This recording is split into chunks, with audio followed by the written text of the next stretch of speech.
et bienvenue dans votre journal local de la ville de Valenciennes. Au sommaire de cette édition, le bilan du Festival des initiatives jeunesse. C'était ce week-end et les jeunes du Valenciennois ont montré qu'ils avaient de la ressource et pas mal de talent à faire connaître. Nous prendrons ensuite un peu de hauteur avec Val Dynamite. Samedi, l'association a investi la place d'Armes pour nous donner envie d'aller au Montgolfiade en juillet prochain. Et pour terminer ce journal, nous irons faire un tour côté jardin avec le rendez-vous de la main verte qui, samedi dernier, invitait les habitants du quartier du Temple à s'initier au plaisir du jardinage. Les jeunes ont des idées et de la volonté. C'est en tout cas ce qu'ils ont prouvé lors du 3e festival Initiative Jeunesse qui investit le cœur de ville pendant 3 jours. Un village entier pour mettre en lumière les talents des jeunes du territoire. Du jeudi au samedi, des artistes en tout genre se sont ainsi succédés sur la scène principale, tandis que la radio étudiante Ramdam débattait et donnait la parole aux jeunes avides d'expression. Au centre du village, une série de tentes permettait d'entrer dans l'univers des jeunes qui entreprennent et donc un souhait, se faire connaître. Ferme pédagogique, atelier artistique ou même créateurs en maroquinerie, les jeunes ont montré leur savoir-faire. Parmi eux, Elisabeth Denis, cette jeune femme de 22 ans, vit à Crépin. Avec l'aide de la BGE et d'une subvention du CLAB de Valenciennes, elle a réalisé son rêve, créer sa propre ligne de vêtements. Elisabeth est à son compte depuis maintenant 1 an et commence à se faire connaître dans le milieu de la mode. Son logo, la fleur de lys, elle le décline sur toutes ses créations de sa marque, French Touch Apparel. French Touch pour la touche française et Apparel, c'est vêtements en anglais tout simplement. Bon, c'est un style assez urbain, street style, un peu décalé. Alors depuis combien de temps tu rêves justement de travailler dans la mode et de créer ton entreprise? Depuis toute petite tout simplement, j'ai suivi des études de stylisme et avant j'ai passé mon bac pro métier de la mode au lycée Kessler de Denain. Je me fais connaître principalement sur internet, donc quand on tape Made in France, vêtements Made in France sur Google on trouve. Et je participe à beaucoup de défilés, des salons. Je vais participer au salon Made in France à Paris. Je vais vous montrer un peu mes vêtements. Donc alors là j'ai fait un suite, donc les vêtements sont entièrement faits à la main, donc par moi. Donc pour la dernière collection j'ai créé mes propres motifs. Donc là j'ai créé un motif avec des flammes en rose et on peut voir à l'intérieur de l'œil et la fleur de lys, donc qui est dans le logo de la marque. Donc là on a un autre suite et donc j'ai voulu recréer donc le logo. Donc je l'ai coupé en 2. Donc c'est du faux cuir. Donc là on a un suite donc entièrement fait à la main aussi. Donc là j'ai créé donc le motif tête de chat avec la fleur de lys qu'on retrouve dans le logo. Donc c'est un suite en coton avec une poche, une grande poche.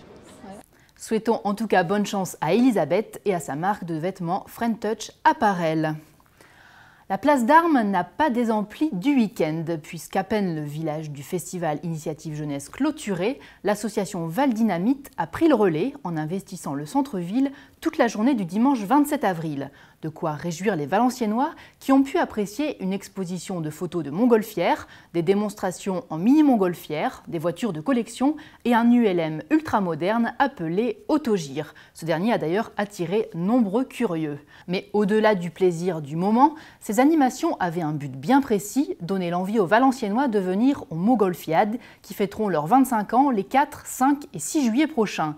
Cette édition anniversaire promet d'être mémorable. En tout cas, l'association Val Dynamite ne ménage pas ses efforts et prépare de nombreuses surprises.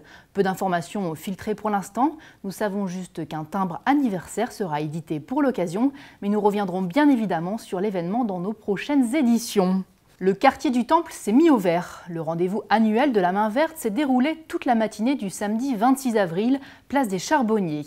Organisé par le centre social, le bailleur V2H et la ville de Valenciennes, les différents ateliers de la main verte ont appris aux habitants à trier leurs déchets, à rempoter, à connaître le nom des fleurs ou encore à cultiver leur jardin. Car depuis la rénovation du quartier, beaucoup d'habitants sont passés d'un appartement sans balcon à une maison avec jardin. Un nouveau mode de vie et un environnement à apprivoiser. Les locataires sont donc accompagnés pour profiter au maximum de leur nouvel espace vert. Thomas Amana, animateur du centre social, nous explique le but de cette matinée main verte. L'objectif premier, il est de rassembler la population du quartier dans un premier temps, et puis sensibiliser les gens au développement durable.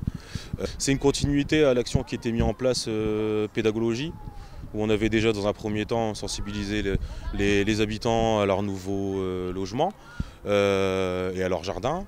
Donc les gens sont de plus en plus autonomes aussi dans leurs petits travaux de jardinage, et donc on continue à développer ce projet et à pérenniser l'action. Mais l'atout majeur de la main verte, c'est le partenariat avec l'artisan Évrard Fleurs. Il propose aux habitants des fleurs et des plantes à des prix défiant toute concurrence. C'est d'ailleurs près du présentoir de Géranium et de Campanule que nous avons rencontré Marie-Noël. Elle habite le quartier du Temple depuis 1976 et il y a 4 ans, elle a déménagé dans une maison avec jardin. Elle s'est découvert une nouvelle passion, le jardinage. La main verte, c'est donc pour elle l'occasion de se faire plaisir pour pas cher. Qu'est-ce que vous avez acheté exactement comme plantes, comme fleurs? Alors, des campanules, des géraniums lierres, des œillets d'Ade et de la mousse qui fleurit, des fleurs blanches. Mais le nom, je ne sais plus, c'est une nouvelle plante, donc j'ai essayé de le faire. Ça fait 3 ans que je viens et il n'y a pas de problème et les plantes poussent très bien. Je passe beaucoup de temps dans mon jardin. Mes loisirs maintenant, c'est le jardin, le devant et le derrière. Ça, c'est primordial. Et là, on incite un peu les voisins.